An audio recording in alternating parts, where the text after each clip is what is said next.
Vamos a hablar sobre la evaluación del dolor abdominal. El dolor abdominal es sin duda alguna una de las patologías que vamos a ver con mayor frecuencia en un departamento de urgencias o en un servicio de medicina interna, a pesar de que tradicionalmente se le ha adjudicado la evaluación del dolor abdominal a un servicio de cirugía. Hay que saber que como internistas o como urgenciólogos o incluso como médicos generales debemos estar capacitados para la evaluación de este tipo de patologías. El dolor abdominal es un reto diagnóstico. 5 a 10% de las visitas de urgencias, como mencionábamos, son acerca de esta patología, y algo bastante interesante a mencionar es que del 35 al 41% de los pacientes egresan con este diagnóstico, es decir, con dolor abdominal, sin encontrarse una causa en específico. Dentro de la población a la que vamos a prestar mucha atención son a los pacientes mayores, ya que estos pacientes pueden tener datos clínicos un poco más atenuados o quizá no se van a presentar de la misma forma que podemos ver en los pacientes jóvenes, y en ellos se encuentra aumentada hasta 6 a 8 veces la mortalidad en este tipo de patologías, sea cual sea la causa subyacente: quirúrgico, médico, intraabdominal o extraabdominal. Son bastantes las causas de este síndrome, por ende es importante una evaluación completa para saber cuál es la causa y por ende tener un tratamiento para los pacientes. Así pues, tenemos que empezar por realizar una adecuada historia clínica con cada una de las descripciones asociadas. Iniciando, vamos a distinguir el dolor abdominal por dos etapas: un dolor abdominal que es agudo y un dolor abdominal que es crónico. Sin embargo, no existe una línea estricta de tiempo para clasificar el dolor abdominal. Aquí es importante el juicio clínico de cada uno de nosotros para identificarlo, ya que generalmente los pacientes con dolor abdominal agudo son aquellos que tienen pocos días, pero podemos observar dentro de su historia que han empeorado progresivamente. Sin embargo, el paciente con dolor abdominal crónico es aquel dolor que no ha cambiado durante meses o años y que sin embargo se presentan para la evaluación médica por una exacerbación aguda de su sintomatología. La descripción que debemos de tomar en cuenta es la descripción que tomamos en cuenta en cualquier semiología: la localización del dolor y si existe alguna irradiación. Por ejemplo, el dolor en el cuadrante superior derecho generalmente lo encuadramos en síndromes del hígado o del árbol biliar. Puede ser un dolor irradiado al epigastrio.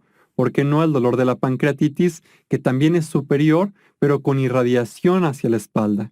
Es importante que también cuestionemos sobre los elementos temporales, es decir, cuánto tiempo tiene de duración, cuánto tiempo ha durado el dolor, la calidad del dolor, su intensidad, su duración y si siempre ha permanecido con las mismas características. En cuanto a la severidad, de igual forma, y precipitantes y atenuantes son las cosas que debemos de interrogar, ya que a pesar de que todo esto nos puede hablar de cuál es el diagnóstico clínico, no hay que olvidar que a pesar de que tengamos una buena descripción, esta no va a ser nuestra primera directriz diagnóstica, ya que existen, por ejemplo, pacientes que toman corticosteroides o incluso los pacientes ancianos que nos pueden hablar de un dolor menos intenso, pero que sin embargo la patología subyacente es una patología grave. Asimismo, en cuanto a precipitantes y atenuantes, un ejemplo sería el dolor de la isquemia mesentérica crónica, que generalmente el paciente refiere inicia una hora luego de comer, mientras que el de la úlcera duodenal se alivia luego de las comidas.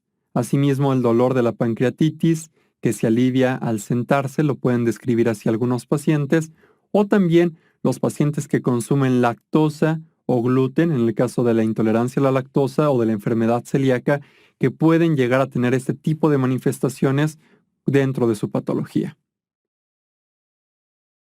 Los síntomas acompañantes es un punto bastante importante a la semiología, ya que también nos orientan a cuál es la causa subyacente. Otros síntomas gastrointestinales, además del dolor, pueden ser la náusea, el vómito, la diarrea, la constipación, importante el hematoqués y la melena, ya que pueden llegar acompañados de signos relacionados con la inestabilidad hemodinámica, así como cambios en el patrón de evacuaciones. Geniturinarios, disuria, frecuencia, tenesmo, hematuria, ya que como recordamos hay estructuras geniturinarias que también pueden condicionar dolor abdominal. Los constitucionales, estos son importantes porque generalmente el dolor abdominal como síndrome puede no ser un síndrome aislado, sino que nos hable de una enfermedad sistémica. En este caso hay que interrogar de forma dirigida por fiebre, escalofríos, fatiga, pérdida de peso, anorexia. Y también los cardiopulmonares, que quizá puedan sonar un tanto extraños para nosotros, hablando de patología que es meramente abdominal, pero hay que investigar por tos, disnea, ortopnea, hipotensión ortostática, sabiendo que muchos pacientes con cardiopatías se pueden manifestar por medio de dolor abdominal epigástrico, por ejemplo. Siguiendo con el rubro de la historia, también hay cosas que debemos preguntar de manera específica a ciertos grupos poblacionales. En el caso de las mujeres, investigar por datos de enfermedades de transmisión sexual en el contexto de una enfermedad pélvica inflamatoria. Asimismo, el patrón menstrual, dispareunia, dismenorrea, ya que en pacientes jóvenes la dismenorrea puede llegar a ser una causa cíclica de dolor abdominal. Aquí también juega un papel importante la temporalidad. En cuanto a historia médica pasada, es importante, como ya lo mencionábamos, la historia clínica completa. Así pues, vamos a interrogar por cirugías y procedimientos anteriores y también estimar el riesgo cardiovascular de los pacientes, que ya mencionábamos es importante en el contexto de una cardiopatía isquémica, pero también podría llegar a ser importante en el contexto quizá de una trombosis mesentérica, en el contexto de una isquemia mesentérica crónica, entre otros. Y bastante importante, ¿cuáles son los medicamentos que el paciente se encuentra consumiendo actualmente y que pueden ser precipitantes de su sintomatología? En este caso, los opioides, como el tramadol, pacientes que cuentan con historia de dolor crónico pueden presentarse con dolor abdominal y constipación debido al uso crónico de opioides. Asimismo, el consumo crónico de AINES que puede llegar a precipitar varias gastropatías, gastritis, enfermedad ácido péptica o sangrado de tubo digestivo. Los corticosteroides, esto es importante por lo que mencionábamos en diapositivas pasadas acerca de los corticosteroides que pueden llegar a atenuar el dolor en ciertos pacientes o también que pueden llegar a relacionarse con úlceras en el tracto gastrointestinal. También importante investigar por antibióticos que haya consumido el paciente, esto en contexto de enfermedades infecciosas que pueden ser precipitadas por antibióticos, como lo puede ser la infección por Clostridium difficile y la sintomatología que se acompaña con la misma. Otras de las cosas que vamos a interrogar, que en algunas veces pasamos de largo, es el consumo de alcohol. Esto en el contexto de pancreatitis crónica, ya que puede llegar a ser una de las causas de la pancreatitis crónica. Asimismo, la historia familiar. Historia familiar de pacientes que puedan haber llegado a tener una enfermedad inflamatoria intestinal o cáncer a nivel gastrointestinal. Viajes, sobre todo en el contexto de un paciente que acude con dolor abdominal y tiene gastroenteritis o colitis, y también contacto con otros enfermos pensando en infecciones también. La exploración física. Al igual que la historia, es bastante importante una exploración física detallada, ya que esto nos puede dar bastantes signos para apoyar nuestro diagnóstico. Signos vitales son esenciales en el paciente con dolor abdominal porque el abordaje del paciente con dolor abdominal cambia dependiendo de su estabilidad hemodinámica, así que de primera instancia hay que tomar signos vitales. Posteriormente, la inspección, observar la apariencia del paciente, su grado de disconfort o si puede llegar a tener estigmas, como en el caso de los pacientes que tienen algún tipo de hepatopatía, que pueden llegar a tener el signo de cabeza de medusa, entre otros. Auscultación, hay que ver si tiene ruidos anormales que pueden llegar a indicar obstrucción intestinal. A la percusión, la misma percusión puede llegar a generar dolor en el contexto de una peritonitis. Si existe ascitis o hepatomegalia, vamos a encontrar matidez, asimismo si nos topamos con una masa, o el timpanismo ante un intestino distendido, quizá en el paciente que tiene constipación o una obstrucción. En cuanto a la palpación, debemos de buscar de forma intencionada megalias. Siempre hay que empezar nuestra palpación por el cuadrante con menos dolor. Asimismo, buscar signos de rigidez muscular o rebote, esto en una peritonitis principalmente, o los datos de irritación peritonal como Murphy, McBurney, talopercusión, Giordano, entre otros, y también dolor en dermatomas y, combinándolo aquí con la inspección, buscar lesiones en la pared abdominal, quizá pensando incluso en un dolor abdominal, más lesiones vesiculares eritematosas en un dermatoma específico. Quizá nuestra patología no sea intraabdominal, sino extraabdominal y nos enfrentemos a una infección por virus de herpes zóster. En algunos casos, sería importante una examinación rectal, sobre todo en el paciente que ya es avanzado en edad o que consume también opioides, esto en el caso de las obstrucciones intestinales, de las constipaciones crónicas o pensando que puede haber impactación fecal. También examinación rectal en pacientes que tengan dolor abdominal y asociado a esto tengan sangrado de tubo digestivo. La examinación pélvica en las mujeres también es un apartado importante, observando la movilización de los órganos pélvicos y que se acompañe de dolor puede orientarnos a una enfermedad pélvica inflamatoria. Y otros signos a valorar dentro de nuestra exploración serían, por ejemplo, la ictericia en piel y en ojos en el contexto de una hepatopatía. Ahora bien, vamos a observar cuáles pueden ser los diagnósticos diferenciales, que son bastantes, dependiendo de los cuadrantes o de la localización del dolor abdominal. En cuanto al cuadrante superior derecho, empecemos por un cólico biliar. Este es intenso, generalmente es en epigastrio. Su irradiación puede acompañarse de náusea, vómito, diaforesis y generalmente tiene una duración de entre 30 minutos a una hora.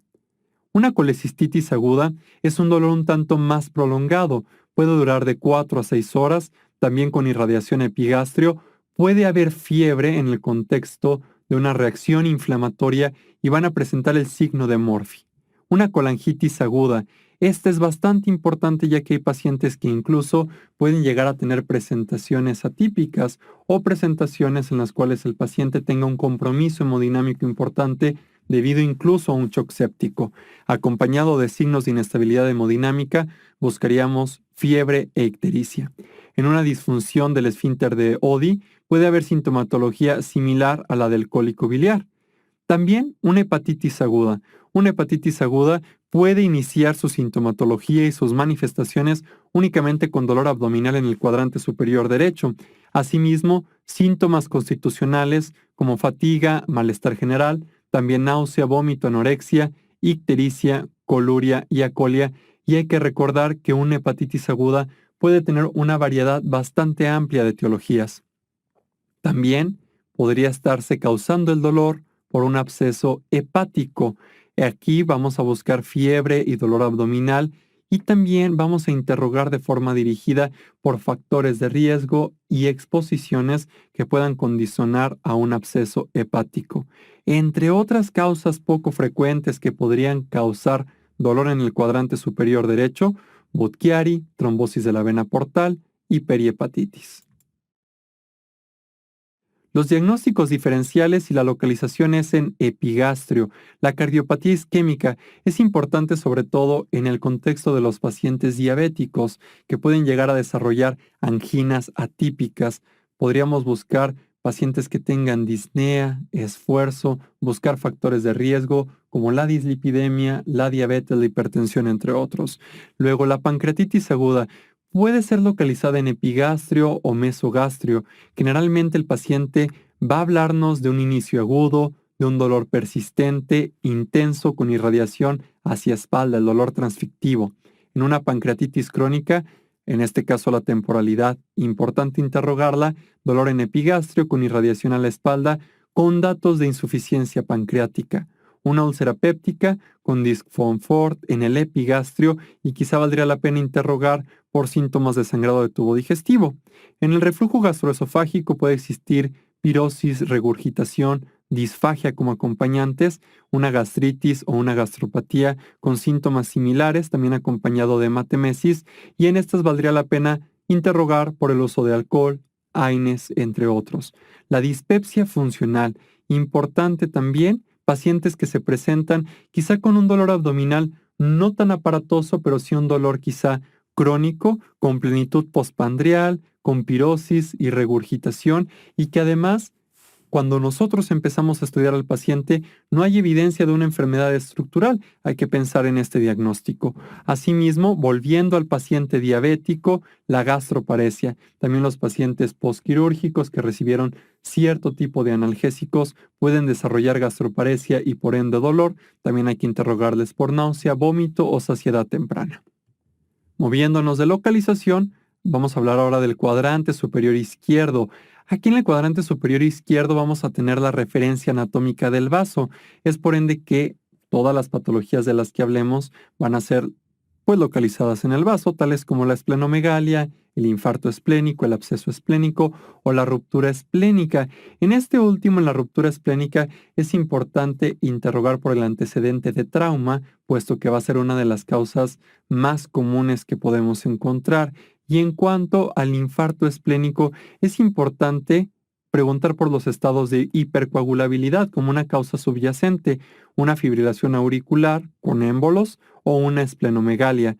También, regresando a esplenomegalia precisamente, hay que comentar que es de etiologías múltiples. Puede ser incluso por mismos abscesos la esplenomegalia, puede ser por la cirrosis portal, entre otros. Ahora, el abdomen bajo. Realmente el abdomen bajo, al igual que el epigastrio o el cuadrante superior derecho, engloba bastantes patologías. Las más comunes y que quizá requieran una atención más inmediata van a ser las quirúrgicas, tales como la apendicitis, en este caso localizadas en cuadrantes bajos. Acuerden que las características que nos dice el paciente es que en ocasiones puede empezar el dolor no en los cuadrantes inferiores, sino de manera periumbilical o en epigastrio para posterior localizarse en fosa ilíaca derecha. Se acompañan de anorexia, náusea, vómito.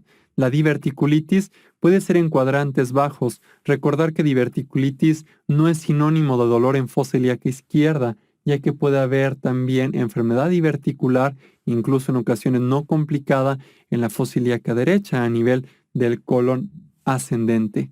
En este caso puede ser un dolor constante de varios días y pues su presentación clínica va a depender de la severidad. También nefrolitiasis, hay que interrogar por un dolor que es severo generalmente, con localización también en los flancos.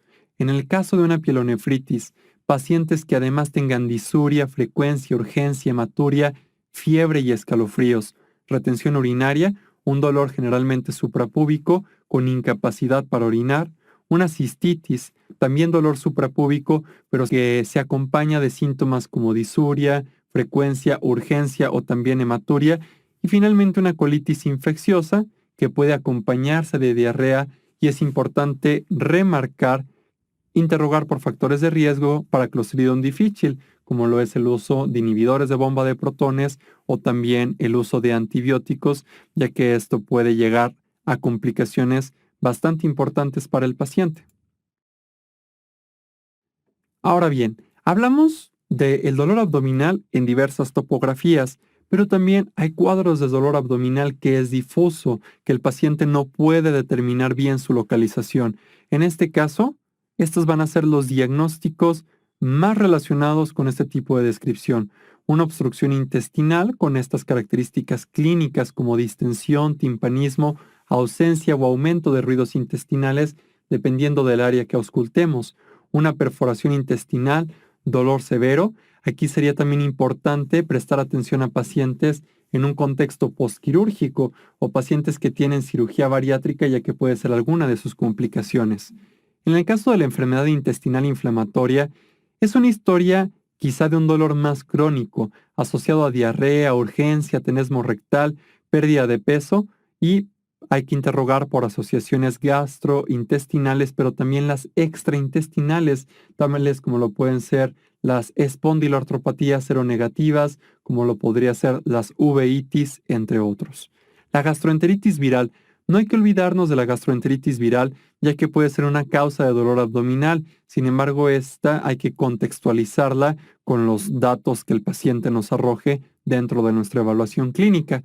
La peritonitis relacionada a la diálisis, obviamente en los pacientes que están en diálisis peritoneal, que tienen su catéter, recordemos que el catéter es sujeto a manipulación y también se puede infectar.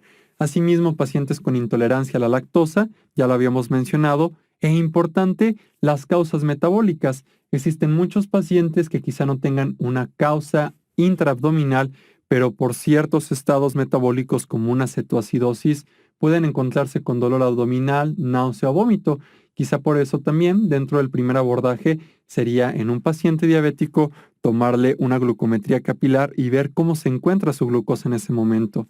Pacientes, sobre todo ancianos, con constipación, pueden presentar un dolor abdominal difuso, con una descripción quizá no tan detallada, y también pacientes con trastornos funcionales como el síndrome de intestino irritable pueden presentar dolor con estas características. Finalmente, causas menos comunes de dolor abdominal. El aneurisma aórtico abdominal, que si bien hay que pensarlo ya que hay compromiso para la vida, no es de lo más frecuente que podamos encontrar. Una gastroenteritis eosinofílica, infecciones parasitarias, principalmente por el mintos, porfiria aguda intermitente, pseudoobstrucción colónica. Hablábamos de las causas metabólicas. La hipercalcemia puede ser causa de dolor abdominal. El hipotiroidismo, por trastornos de la motilidad intestinal, también puede causar dolor abdominal, o simplemente pacientes que tengan algún otro tipo de trastorno y que estén somatizando puede ser una causa menos común. Esto también hay que pensarlo cuando ya hayamos descartado las demás causas dentro de nuestro abordaje. Ahora bien, lo que más nos interesa es el abordaje diagnóstico y como les mencionaba hace un momento, vamos a diferenciar un abordaje diagnóstico urgente de aquel abordaje diagnóstico que quizá podamos tomar un poco más de tiempo para realizar el diagnóstico. En este caso, vamos a tomar nosotros paciente como abordaje urgente en aquel que tiene signos vitales inestables, taquicardia, taquipnea, hipotensión. Signos de peritonitis asimismo, como los ya mencionados, en los cuales hay rigidez muscular, signo de rebote, entre otros, y que nosotros sepamos que son patologías que pueden amenazar la vida, tales como la obstrucción intestinal, isquemia mesentérica aguda, perforación, regresamos a las causas cardiovasculares, infarto agudo al miocardio, o en las mujeres el embarazo ectópico, que si bien hay ruptura de las trompas, puede ocasionar sangrado y grave inestabilidad hemodinámica. Dos puntos importantes. La analgesia. Hay que recordar que la analgesia hay que administrarla al paciente, por supuesto, pero debemos de evitar que haya compromiso para la valoración del paciente por esta analgesia que administremos. Y en cuanto a las infecciones, también ameritan una rápida evaluación, sobre todo hablando del paciente con shock séptico, ya que pueden ser pacientes que se deterioren rápidamente si no cuentan con el tratamiento antibiótico de forma oportuna. Dentro del abordaje, vamos a hablar de los laboratorios. En cuanto a los laboratorios, es importante en una paciente en edad fértil proporcionarle una prueba de embarazo. Esto en el contexto quizá incluso de un aborto, del embarazo ectópico, entre otros. Hablábamos de la glucosa capilar también, sobre todo en aquellos pacientes que ya conocemos como diabéticos. Una biometría hemática va a ser bastante importante para ver ciertas cuestiones. La hemoglobina en el paciente que sospechamos que haya sangrado, de igual forma, leucocitos. Los leucocitos son importantes ya es que van a ser un marcador de fase aguda, pero hay que recordar ciertas condiciones fisiológicas que pueden alterar el recuento leucocitario sin necesariamente hablarnos de patología. En el caso de la embarazada, puede llegar a cursar leucocitosis sin estar en un estado de inflamación o de infección. Asimismo, el paciente anciano que nosotros observamos con patología abdominal o infecciosa, quizá no vayan a elevar los leucocitos como una persona en edad joven. También podríamos solicitar una gasometría, esto en ciertos casos para obtener el lactato y ver si hay sufrimiento de asa intestinal o es un paciente que está inestable. También las enzimas pancreáticas, esto bastante dirigido al paciente con dolor en epigastrio, con características transfictivas, dolor intenso, unas pruebas de funcionamiento hepático también, y finalmente un examen general de orina puede llegar a ser de bastante ayuda pensando también en la patología urinaria, ya sea infecciosa u obstructiva.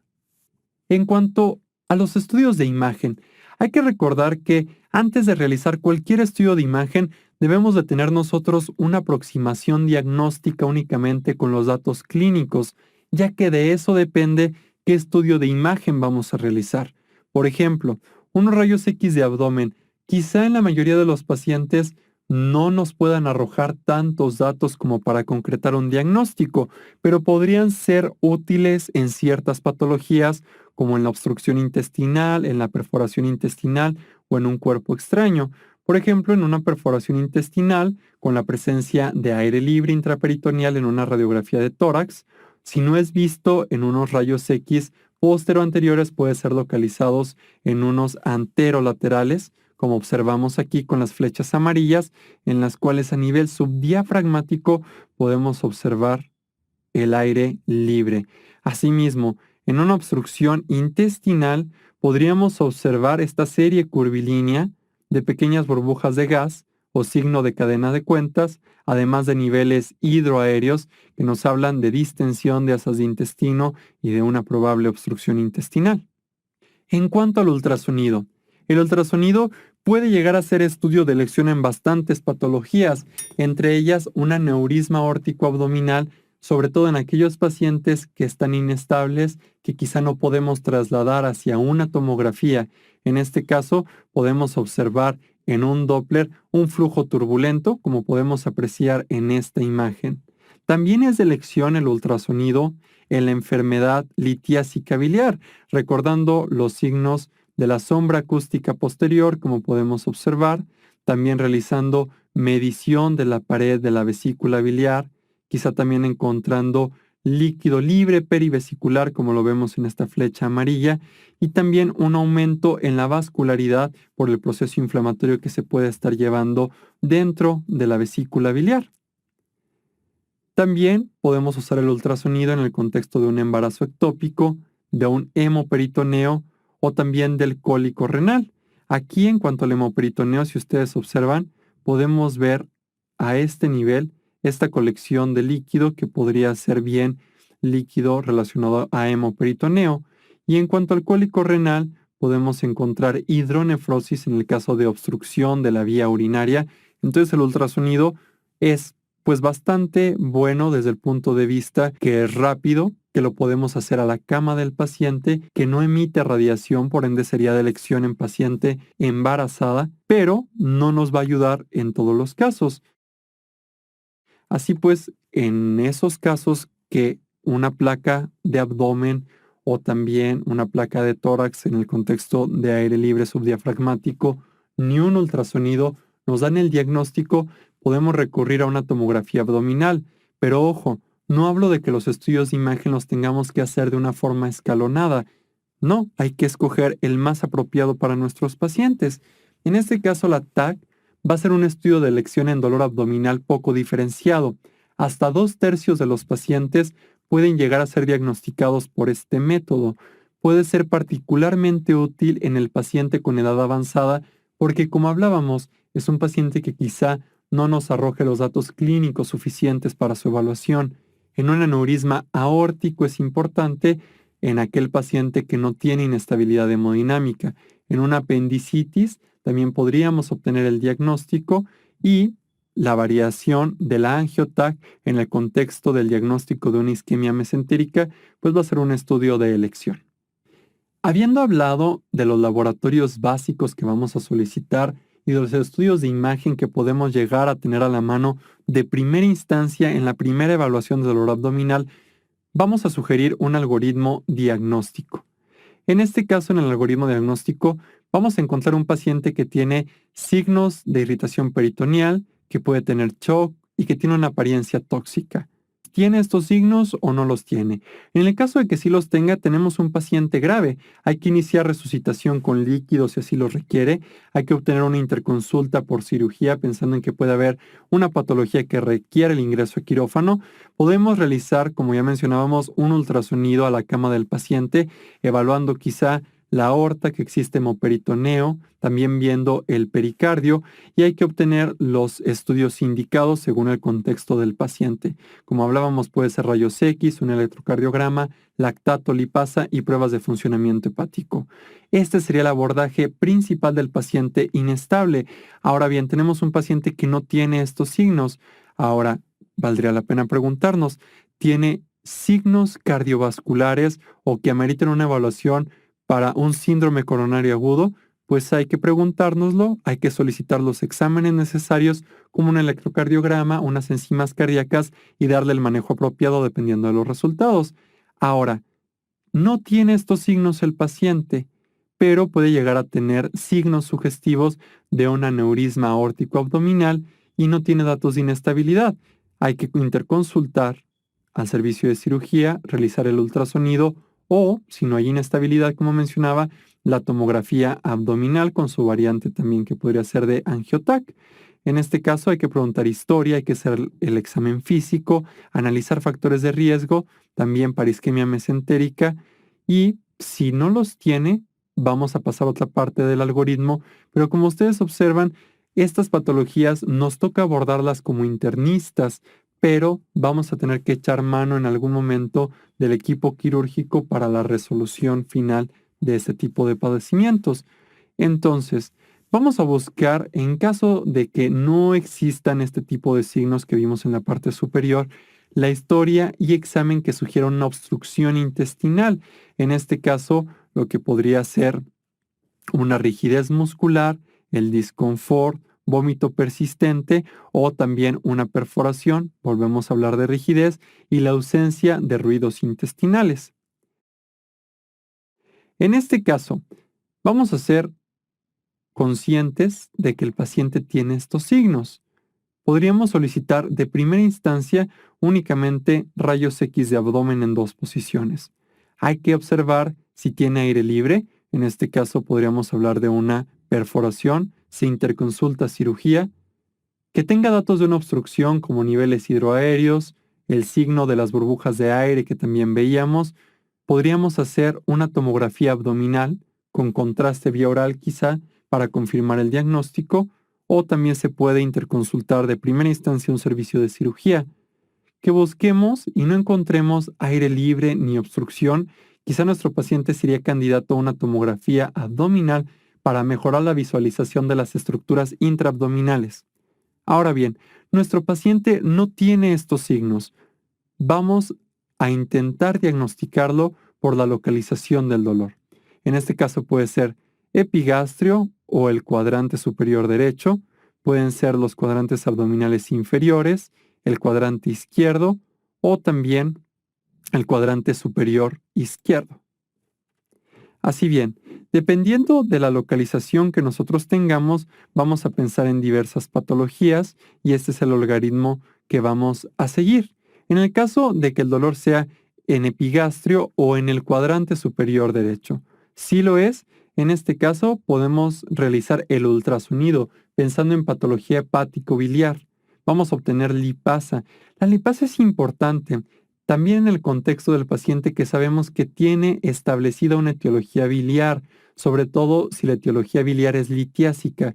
¿Por qué? Por la vía común que comparten anatómicamente en cuanto al conducto pancreático y a los conductos biliares, ya que esto puede ser también obstruido por un lito y ocasionar una pancreatitis de origen biliar.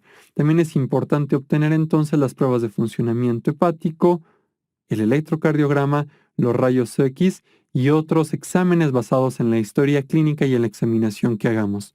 Si el dolor no es epigástrico, podríamos migrar nuestra evaluación hacia el cuadrante bajo del lado derecho. Aquí variaría si hablamos de que sea un hombre o que sea una mujer. En cuanto a las mujeres, ya hablábamos de la enfermedad pélvica inflamatoria y lo importante que es realizar a veces una exploración pélvica, un tacto bimanual. Hay que obtener también un ultrasonido o una tomografía dependiendo de los hallazgos que nosotros encontremos. Si es hombre, también deberíamos prestar atención a la patología testicular. En el caso de que exista, por ejemplo, dolor o una masa, tendríamos que echar mano de la consulta del urólogo y obtener un ultrasonido, descartar, por ejemplo, también las masas inguinales o en el contexto del ultrasonido testicular que haya una torsión, que sería de las patologías más urgentes a atender, o incluso una orquiepididimitis. Si no hay dolor testicular ni tampoco masa, podría ser este dolor bastante sospechoso de apendicitis. En el caso de que así lo sea, hay que hablarle al team quirúrgico y si no es tan sugestivo, realizar una tomografía abdominal para observar si el paciente puede tener apendicitis. Aquí no lo mencionan, pero quizá también sería importante realizar una biometría hemática, ya que con los leucocitos a expensas de neutrófilos podríamos también apoyar un poco el diagnóstico de una apendicitis. Entonces, abandonamos el cuadrante inferior derecho. Ahora vamos a migrar hacia el cuadrante bajo del lado izquierdo. Así pues, si el dolor se localizara en esa parte, vamos a realizar una evaluación bastante similar a la del lado derecho, obteniendo una tomografía computada pensando en diverticulitis en cada una de sus fases, sabiendo que en alguna de las fases pueden existir abscesos o puede existir perforación y por ende hay que atenderse a estas causas de manera inmediata. En caso de que no sea tan compatible el dolor con esta localización, nos migramos hacia el cuadrante superior del lado izquierdo buscando signos y síntomas de una mononucleosis infecciosa. ¿Por qué hablamos de una mononucleosis infecciosa? Porque hablábamos de que la localización anatómica ahí se encuentra el vaso. Entonces, al ser un órgano linfoide, puede ser afectado por este tipo de virus. Entonces vamos a realizar un ultrasonido buscando hemoperitoneo. Esto en el caso de que nuestra sospecha sea que haya alguna patología en el vaso como una ruptura esplénica. Podemos considerar la tomografía abdominal y en caso de que haya hemoperitoneo, hay que obtener la consulta con cirugía de manera inmediata. En caso de que no haya signos y síntomas de una mononucleosis infecciosa, debemos de obtener lipasa y considerar también el ultrasonido biliar, pensando que esto sea un dolor referido hacia el lado izquierdo dentro de los cuadrantes superiores. También podemos obtener algunos otros, como lo puede ser la tomografía, el electrocardiograma, rayos X.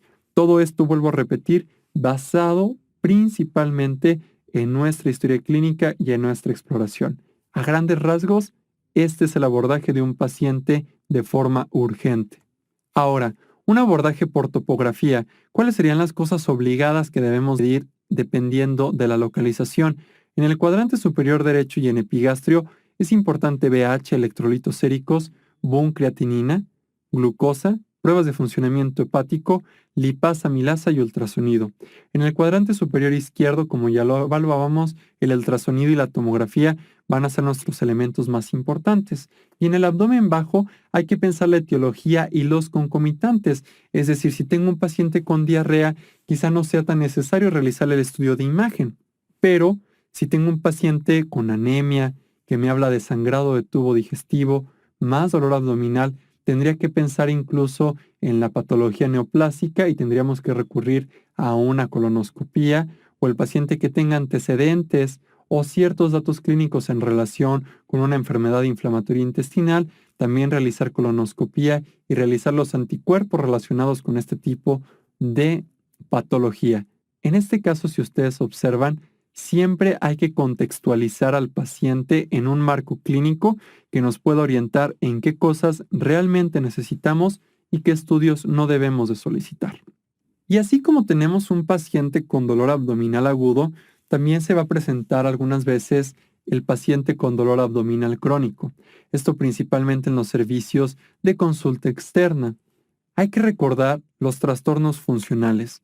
El paciente que tiene intestino irritable va a cursar con un dolor abdominal crónico, con distensión abdominal, con meteorismo, con periodos de diarrea, con periodos de constipación Entonces hay que preguntar esos datos clínicos y obviamente vamos a darle el calificativo de trastorno funcional cuando hayamos descartado lo orgánico. Para esto, pues tenemos que tener laboratorios normales para hablar de un trastorno funcional y también hay que descartar todos esos síntomas que pueden hablarnos de la patología orgánica, tales como la pérdida de peso, la fiebre, quizá anormalidades de electrolitos, insisto, sangrado de tubo digestivo y anemia o signos de malnutrición, como lo podría ser en pacientes que tengan enfermedad celíaca. Entonces ya hablábamos del intestino irritable, también de las neoplasias. Hay que investigar por pancreatitis crónica y el exceso de alcohol y también hipotiroidismo y cambios en el hábito intestinal.